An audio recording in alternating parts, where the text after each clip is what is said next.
All right, welcome to the Campfire sessions. I know you mentioned before we got started that you were struggling with the idea of sitting inside or going outside. Absolutely. I think spending more time outdoors is one of the best things we can do for our well-being for sure. So, It is. It gives us an opportunity to center ourselves and reset when we're struggling with, all the stress from work and from our natural lives. To go outside and just sit and be is a mm. very, very powerful tool. 100% absolutely agree. I remember reading in, I think it was the circadian code book, and it said spend 2 nights out in nature and you can totally reset your circadian rhythm as a human without the artificial lights, without all the other bits and bobs that we've got going on with Wi-Fi and 5G and all of those things. And it just, yeah, it can really make such a difference to come back to ourselves, to connect, to have space and time to breathe, to be. Yeah, definitely agree with you there, Mike. It's funny because I feel like we live in a world where it's always go, go, go. So we look for the Mm, artificial ways to achieve what we want. We want everything to give us the results. mm. We don't want to do the work anymore. Yeah, it's an interesting thing, and I think like anything that we actually desire in life is actually because we believe on some level it's going to improve our life or make us feel better. But I also think that we've got lost in that as well of the doing and the achieving, and we've got to have this and got to have that in the hopes that it would feel better. But a lot of the time, like when people get there, it's an empty feeling because they've potentially lost themselves along the way. I know that's not true for everyone, but I do know like it's a huge theme that's kind of playing out for a lot of people. That's the irony of it too, because I encounter that a lot with the people that I work with. They're like, Mm, I've spent all this time absorbed in chasing these goals, and then I get there and the goal changed. So I've mm. never even really felt like I achieved what I was looking to achieve. Yeah, and I think like speaking into that as well, it's really coming back to the getting clear on your why, getting clear on what your values are, what matters most, and are we actually living in integrity with that, but also celebrating ourselves and taking time to enjoy the progress, enjoy uh the celebrations of the small wins, because otherwise when we do get to the big wins, they're meaningless, or it's just like, oh right, that's done, let's move on. And it does leave that empty kind of feeling without being deeply connected to, oh wow, this feels amazing. I'm deeply connected to, my beliefs or how I choose to live, or like any of those particular aspects as well. I think, yeah, it's it's such a big one. I remember a lot of my life chasing the brass ring and it always changing, always got to be something else. Was never fulfilling because it was just a matter of I proved I can do that, so let me go on to the next thing. And Mm, then I lost all that. And I started to within my surroundings have to embrace the simplicity of mm, not having things. And that's where I really built that understanding of allowing myself to look at a goal and not wear it as a t-shirt, just mm. look at it as a mile marker along the road, embrace it, celebrate every step along the way.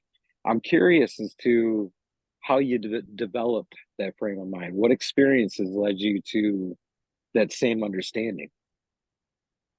I think a lot of my life experiences definitely led me to that. In 2008, I ended up in a situation. My marriage had broken down and it was a very unhealthy relationship. So it was kind of a very big blessing in a way. But at the time, my girls were 6 and 8 years old, and I was a single mum, and I was so determined at that stage, like to figure things out. And shortly after all of that happened, my mum also passed away from terminal cancer. And I think in that moment, it was just like life is so important, like to live right now. But also, like at that particular time, I hated how I was actually showing up as a mum. And it became really important to create for myself like a lifestyle business that actually really supported who I wanted to be and how I wanted to be as a single mum as well. And it was really for me understanding also at a deeper level that there's this constant void when we feel that we're not enough, and we're constantly chasing something to try and finally be enough. But it's like a hamster wheel. Like, you can never, with that belief, it doesn't matter what you do, it doesn't matter what you achieve, it's actually still never enough. Whereas when I really understood the difference between that and growth, which is, it's very natural as a human being to want to grow, to want more, to desire more, to experience more. Just as, a plant reaches for the sunlight, it's constantly growing and evolving until, we go through that death and rebirth cycle again. However, when it's fueled by fear, when it's fueled by not enoughness, there's no amount of chasing goals or trying to fulfill that materialistic, or even like trying to be the most perfect or best version of ourselves, if there's still that underlying belief. And that was what really shifted for me. And it doesn't mean to say I don't occasionally drop back into that. I'm very human. And I think we all go through that at times as well. But it's like that reminder of what is fueling my decisions. Is it the fear that I'm not enough and I've got to do more to prove my worth or prove my value? Or is it that I'm already enough? And what really lights my heart up, what brings me joy, what really expands me in so many ways? And so that's kind of been what I've discovered, like along my own personal development journey, through a lot of working with a lot of people as well over the years. I've been working with people for 14 years, and you really get to understand and see the patterns that play out that we all experience and at times suffer from as well, of getting caught in those traps of those fear experiences, or just feeling like we're not enough and we've got to prove our worth and value. Mm, It sounds to me like there was many, many hard questions that you had to ask yourself and hard mm, conversations to have within. Because yeah, you can do the working with people, and you can almost project yourself onto that so that you don't look at yourself. And you mm, kept coming back to a very, very important point that I know we're all afraid to admit. We struggle with our worth. We mm. struggle with our value. And that's where those difficult conversations come in, because as you have them with yourself, you start to lessen the need and the desire to project accomplishment based off of your work or the things that you're bringing into your life. Mm, You get to that point where I am enough, and mm. all of this extra stuff that I have and that I'm involved with is just icing on the cake. I'm playing with house money now. Absolutely. Yeah, it's I've used the Byron Katie method for years. I don't know whether you're familiar with it or not, but it's a process of like challenging our beliefs and thoughts, and understanding the difference of when we're living from Byron Katie doesn't so much go into this, but the process itself brings you back into your truth, into what I call, your heart, your soul, your spirit, that larger part of ourselves that already knows we are inherently worthy, and there's nothing we need to do to prove our worth or our value or our enoughness. And so I often, when I'm speaking with people, like talk about what I call the ego survival mind, which is always trying to protect us. It's trying to have us conform, fit in, belong, be accepted, be enough, because it's fear based. And coming back into that, I think it really makes such a huge difference as well. And being able to challenge our beliefs and thoughts. Sorry, we've got a dog barking in the background there. Adds to the naturistic feel, I guess. But yeah, I think that real difference is coming back to really deeply connect with our own inner truth around that too. Mm, And I think there's a lot of really valuable information within there, because I can see the correlations between the journey that brought you here mm, and the red road journey that I've taken, and they are essentially all the same. mm, We all want to look at the external ideas or people around us to give us our answers, as well as our worth and our value. But mm, the ironic part of that sort of a quest is you overlook the fact that everything everybody's doing is all the same. We're just getting caught up in the label that we mm, put upon it. It's like so and so taught me this. Yeah, but I learned that by going out into nature. Mm, and we've arrived at the same idea. We mm, arrived at the same place. So if we take and remove the labels of it, and we look at the fundamentals, the gears, the way things move, I feel like it really removes a lot of that fear. mm.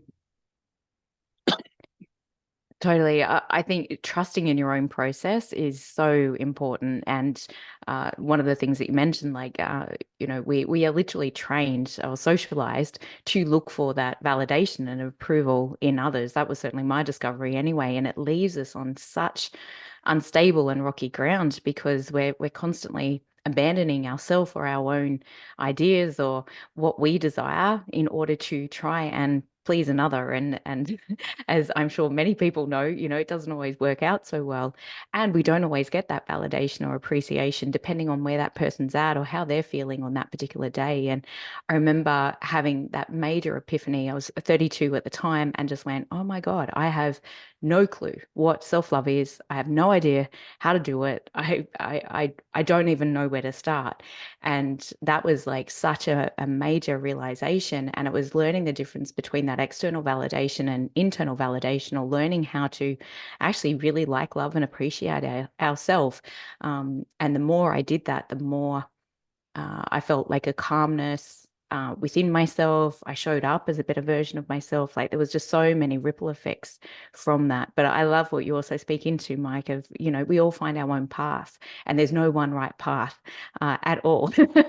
And I think anybody that's saying that there is, we should be cautious of that as well, because um, when there's that desire there to figure it out or to find, I feel like we're synchronistically led to the things that will support us or help us have a realization, or even just random conversations that we might have with somebody that could spark an idea or something like that. So yeah, it's beautiful. Or just being and allowing our own wisdom to drop through as well. It sounds like that's been a major part of your journey, just being in the stillness and allowing that wisdom to come through. Most definitely. And you said something in there about sparking an idea. It was an ironic choice of words because as we were talking through this, I'm really getting this sense of, we chase all these things, we look for that validation because of fear. You Mm, know, there's many different forms of fear, totally. and the more that we can relate to somebody else, it makes us not, it distracts us. We don't have to think about that fear. So, getting into that stillness, removing all the shiny bells and whistles of everything, Mm, it it does open up the doors to be able to build confidence within yourself. mm, You know, I always, when I'm working with people, I always talk about the idea of building self-worth and self-value one swing of a hatchet at a time, because we're out there, doing these different skills and learning these different things. And you can transition, you can bring the fundamental things that you gain out of one event into the next. mm. And that symbolizes progress. But one of the challenges that I feel often becomes a hang up along this journey of discovery is there is no real distinctive measure way to measure your progress, Mm, within today's world. But if you step into like the philosophical side of things, like Seneca wrote about it a lot, talking about how do you figure out where if you're making progress within your journey, and mm, that progress, it's measurable internally by how much of a friend you're becoming to yourself. mm.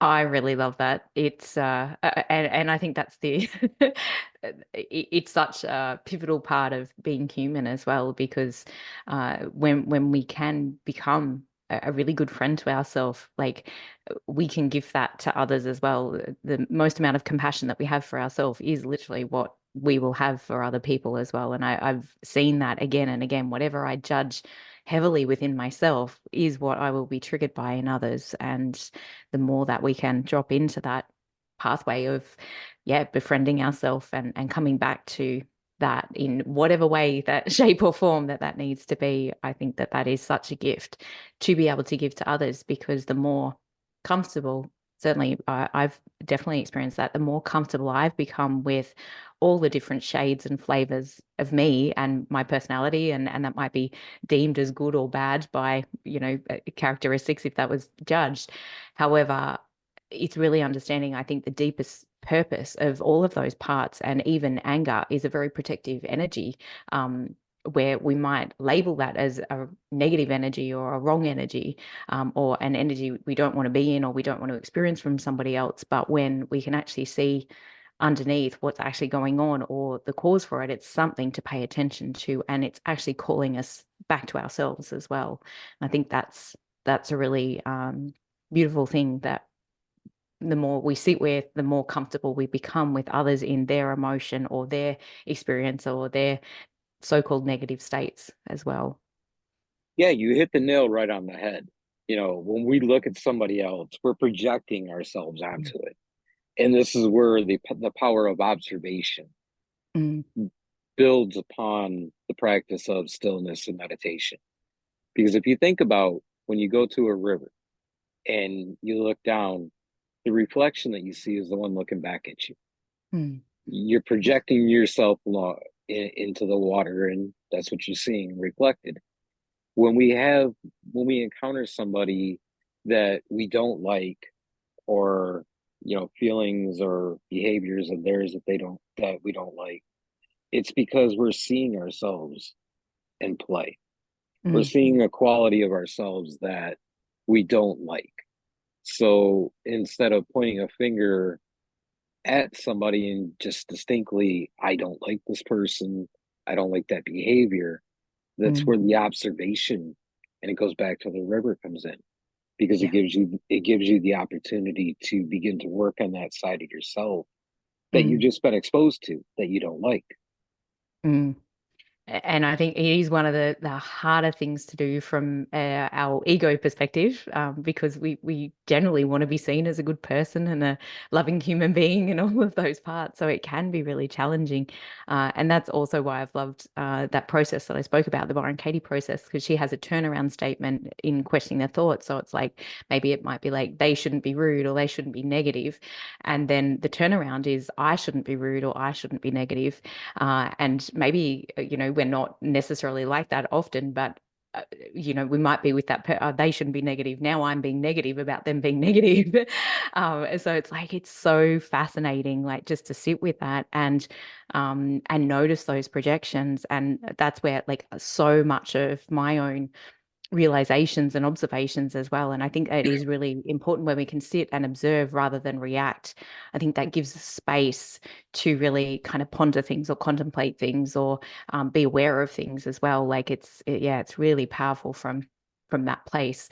Um, and to understand, the nature of who we are as a human being, and how most of us have got the same, uh, obviously in very different flavors and different journeys, but we're generally facing the same fears, similar challenges in various ways as well. So yeah.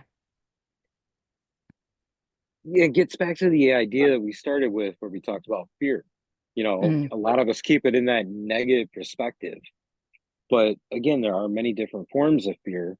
And when we think about our evolution, that was a mm, key fundamental piece of what got us to where we are today. Our mm, ancestors were alive to procreate because they had that instinct of fear. Now, granted, the picture of the living world around us is much different than theirs. And our perspective means that their perspective on fear doesn't work for us, but it's mm, still hardwired.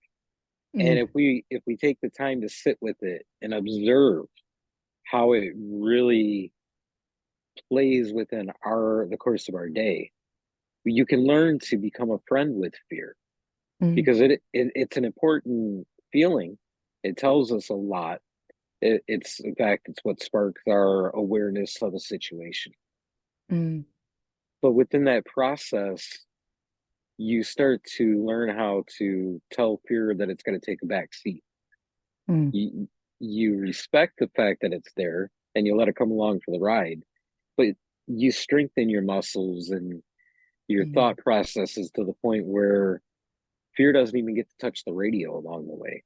It's just sitting in the back seat looking at the scenery. You're the one that's making these decisions, and you're the one that's empowering yourself with Mm. all the data around you. Absolutely. I really love that, Mike. And I think that that's being able to work with our fear or dance with our fear, or like exactly like you said, we're not resisting it, we're not shaming it, we're not telling it to go away, we're not like, there's none of those things. It's accepting it is part of the journey, but no longer actually letting it control us or make decisions on that behalf, because that's where we're really we can lose ourselves like completely in so many ways. And the more we I believe like the more we succumb to fear, the more we're controlled by fear as well, like as opposed to living from what I call, the heart, the soul, our unique essence of who we are and what we're here to bring into the world as well, and being able to share and radiate that out in whatever way feels aligned for each individual person as well. But yeah, I remember writing a blog post about that. Like literally, it's like who's driving the bus is what I called it, and it was like, yeah, is your fear-based mind in the front, and it's frenetic and it's freaking out, and it's like, oh my God, this is going to happen or that's going to happen. We can't go here or we can't go there. Or is it, our soul essence or our heart or love or life or whatever you want to call it, whatever people identify most with, really coming in and being able to be like, yeah, I'm so excited to be on this journey, and yeah, fear it's going to be okay, but it's a beautiful thing. I've discovered that fear is actually what makes the journey fun. You have to step Amazing. you have to step into that unknown, Yeah. and that's where our growth really comes from. And to tie it back to like the meditation and the mindfulness, the power of observation, those are like the first runs along the staircase. Mm, As you practice and you build each one, that's where when you step into that forest of fear, it becomes a little easier to manage. mm, It's almost like as if you're hiking down a trail, and at the trailhead they tell you what color little mark on a tree you're looking for, then you lose track of it. And then finally, after say a mile, you come across another painted mark of whatever that color may be. There's a satisfaction there. mm. I definitely agree. And I think every single step forward, and especially when we're venturing into the unknown as well. And I know any time that I've really taken a big leap, like where it's like my mind was like, oh my God, like you can't do this. And it was just like, no, I know this is really right for me, like to do this. And it's exhilarating and terrifying all in one, but it brings through so much life energy as well. Like I really agree with you. It is what makes the journey exciting and wonderful. And I think otherwise we get so stagnant or bored, but I think that's the divine dichotomy between craving certainty, knowing everything's going to be okay, which your survival mind or our fear-based mind is desperate for, and then feeling bored because it's like if we knew what we were going to do every single day for the rest of our life, we would be bored. And so, really accepting that variety or that uncertainty or that change or that challenge in whatever way, shape, or form that it shows up in life really has us grow in ways that sometimes we're not even aware of the shifts that could be created. And that's scary for the mind, but is wonderful for our growth and development in so many ways, I think. Mm, It really is. I think about like the beginning of this chapter of my life, and literally going out and embracing fear with nothing more than the hatchet, and living in survival mode in a metaphoric kind of way. You go out and you build shelter, mm, and then you start to you realize that you're good for the night, you can get through. So then you go out and start finding material to build a fire. You get the fire built, and then you're able to build on that. By now I can go out and I can harvest food, I can capture water and purify it, and camp gets a little more comfortable. mm, We're no longer just sitting waiting for somebody to rescue us. We put the power back in our own hands. Mm, So now we're starting to build things to make camp comfortable. We're starting to make a chair. We build a bed. We do all these different things, not only for the practice and the getting back to the idea of saying that I did it, I can achieve this. So there's the comfort as well as the mastery. But then there's also when you take 20 steps away from camp and you turn around and you look at the picture and you say, now I can thrive. mm. I've done all this work, metaphorically with camp, but you can also turn it inward and look at yourself and your journey. You Mm. become a better friend to yourself. You become stronger and you start to thrive instead of just survive. I absolutely agree. And I think there's so much to be said for those small incremental steps as well, that may feel even like big steps at the time. It builds so much self-trust, self-belief, self-confidence, which is all, I guess like building that foundation of being a really good friend to ourselves as well, and just knowing I've got me. And I think having that, we can face all sorts of things. Like I really feel like it leads to so much more resilience within ourselves when we know that we've got ourselves first and foremost and we're there for ourselves.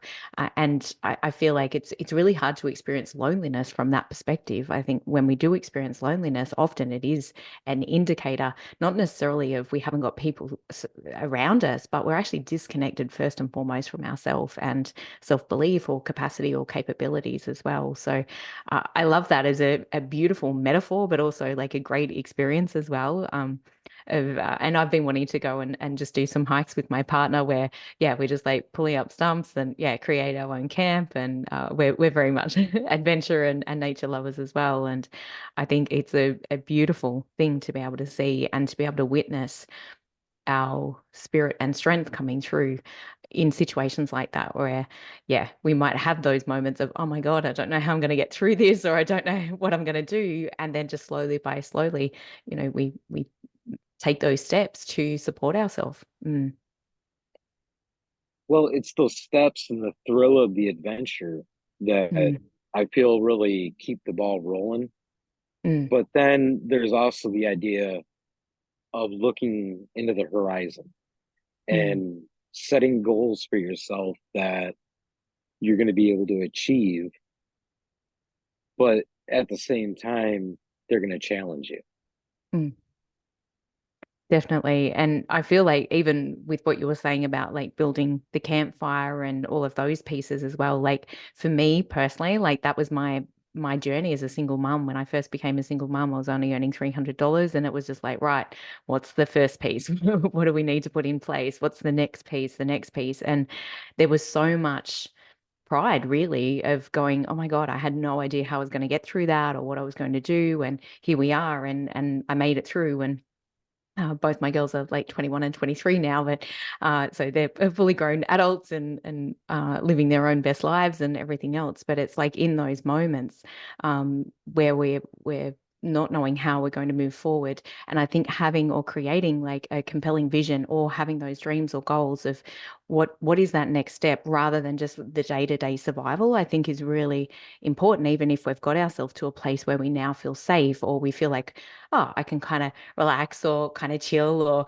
where we're thriving, not necessarily in that survival mode as well. And I think that really supports like again our own growth. And for me personally, like a lot of the things that I've done or achieved or created in my life, it's yes, it's great to do that thing or write the book or build the business or any of those things, but ultimately it was the biggest blessing is who we get to become in that journey or in that process. And I think goals really or desires or whatever people want to call them, it's really speaking into that dreams of like who am I next stepping into, who am I becoming, and who do I need to become in order to be able to fulfill those goals as well, that can support our own personal development or growth along the way. I love that. And actually, that leads me to kind of where we start to wind this down a little bit. And I ask you, if you were to put those lenses on from all the way back in the beginning, where the ground was flat, you see nothing but trees, you needed Mm. to find a direction. What would you say to somebody that was in that situation that would help them to start to utilize the environment around them? Mm. I think coming back to your why, your why is your biggest factor because if your fears are greater, sorry, yeah, if your fears are bigger than your why, if you haven't got a big enough reason why this matters, why you matter, or why changing your situation matters, I feel like that's where we succumb to the fear, really. And for me at the time, it was my kids. It was just like, I have to figure this out. I refuse to allow my kids to go through this hardship in their life because I can't figure this out. And so that's where like there was a really deep internal drive. And later on, that became self-love for myself as well. Like I was no longer doing it just for my kids. I was also doing it for myself, and then for my community and everyone else. But really coming back to why does this really matter? And Dean, I can't remember his last name at the moment, but he talks about going like even 7 layers deep with our why, because sometimes we'll start off with a surface level, like, oh, I just want my life to be better. And it's like, okay, well, why does that make, why is that important to make your life better? Oh, because might be, oh, well, then like I can feel more comfortable. And if I was more comfortable, why else is that important? And you just keep digging.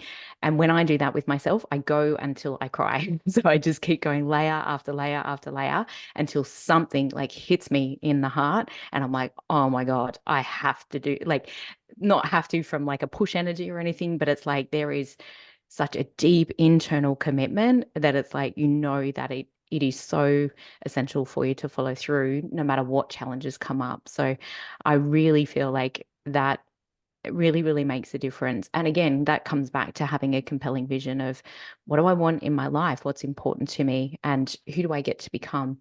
Who would I be proud of if I was already showing up that way, if that makes sense? It makes perfect sense. I love the vulnerability in there. I love how Mm, you highlighted that because, when we take it back to the context that I've been using as metaphors for this whole conversation, it's just that you're standing there in this vast forest, not sure what direction to go or what materials to utilize. You are just that vulnerable. mm, And being vulnerable like that gives you the absolute base layer mm, to where now anything becomes possible as long as you're willing to look. mm, And if you're willing to look, all of those answers are deep inside of you. That's where that observation, that reflection, all of these things that mm, we talk about day in and day out really begin to make their gravy, is when you're willing to be vulnerable. mm. Yeah, I totally agree. And we can't really access those deeper parts of ourselves without that willingness to be vulnerable, to feel really what matters on a very deep level as well, because otherwise it's all just surface level mind stuff that kind of, can come and go when we don't really care so much. It's kind of like, oh, whatever, as opposed to really deeply connecting with our deepest truth of what's important. Yeah. And that deepest truth is that everything on this planet, everything that gets the opportunity to live, has a purpose. Mm, And in order to uncover that, we've got to shift all that stuff that's on base levels away, get mm, down to that core. And that I feel is really where these journeys start to actually take hold. mm, And your footing becomes firm enough that even if you slip, you're going to get back up. totally. Which, these kind of things, sometimes they take help. Mm, And when someone has an authentic mission and an authentic purpose of helping you thrive in a very natural way, it becomes a little bit easier to accept that help or even to reach out for it. mm. Absolutely. And I think that's where, like, that vulnerability piece that you spoke to, I think people can genuinely feel when somebody is really speaking from their heart or speaking from their inner truth, as opposed to just what we want to hear or what we think that, somebody might want to hear, like speaking from their head, so to speak. yeah, I think people really know that, and we've all got kind of like BS detectors in some way, shape, or form, where it's like they just want this from me, or like it's very transactional as opposed to that really deep connection and purpose of why we're showing up, or why we're here, or why we're doing what we're doing. Yeah. Which, to speak to that person that's standing there, with at their vulnerable base level, and they're willing to reach out, they're willing to accept help and even find it for themselves. It's that one important thing that is so important to emphasize Mm, is you have to look for the authenticity within it, mm, because everybody in this world has a hustle, and you can tell very quickly and very easily when that's their only motivation. mm, So you got to get into the conversations and not just take things at face value. You have to actually be the judge, the jury, and explore all of these things in depth before you start to move forward or put your foot on the ground. mm.